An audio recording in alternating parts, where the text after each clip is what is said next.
সুষম খাদ্য যেমন আমাদের স্বাস্থ্যের জন্য খুবই গুরুত্বপূর্ণ, পানিও তেমনি জরুরি। তাই প্রতিদিন পর্যাপ্ত পানি পান করতে হবে। এতে শরীর থেকে ক্ষতিকর পদার্থ বের হয়ে যাবে। শরীরে পানির অভাব দেখা দিলে নানা সমস্যায় ভুগতে পারেন।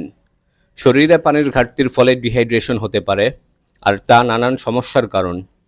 যেসব লক্ষণে আপনি সহজেই বুঝবেন শরীরে পানির ঘাটতি রয়েছে, সেগুলো হলো ক্লান্তিভাব। ডিহাইড্রেশনের ফলে মাথা ধরা ও ক্লান্তিভাব দেখা দিতে পারে। ঘাম, মলমূত্র ত্যাগের মাধ্যমে শরীর থেকে কিছুটা পানি বেরিয়ে যায়। আর আপনি যদি পর্যাপ্ত পানি না খান, পানির ঘাটতি পূরণ না হয়, তবে শরীরে ক্লান্তিভাব দেখা দিতে পারে।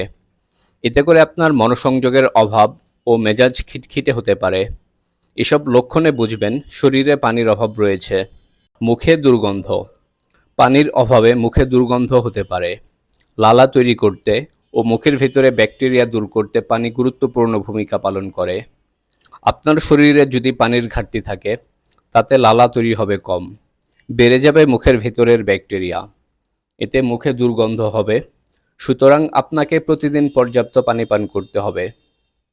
কোষ্ঠকাঠিন্য। পানির অভাবে কোষ্ঠকাঠিন্য দেখা দিতে পারে, কারণ কোলন পানি শোষণ করে। এখানেই জমে শরীরের বর্জ্য। কিন্তু আপনি যদি পর্যাপ্ত পানি পান না করেন, তবে শরীর মল থেকে পানি শোষণ করে নেবে। এর কারণে আপনি কোষ্ঠকাঠিন্যে ভুগবেন। পর্যাপ্ত পানি পান করলে হজম প্রক্রিয়ার উন্নতি হয়, এতে কোষ্ঠকাঠিন্য কমে। মূত্রজ্বালা। মূত্রের মাধ্যমে আমাদের শরীর থেকে প্রচুর টক্সিন বা ক্ষতিকারক পদার্থ বের হয়ে যায়।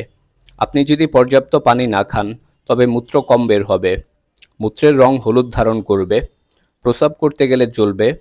মূত্রজ্বালায় অনেকে ভুগে থাকেন। এ থেকে রক্ষা পেতে প্রতিদিন পর্যাপ্ত পানি পান করুন।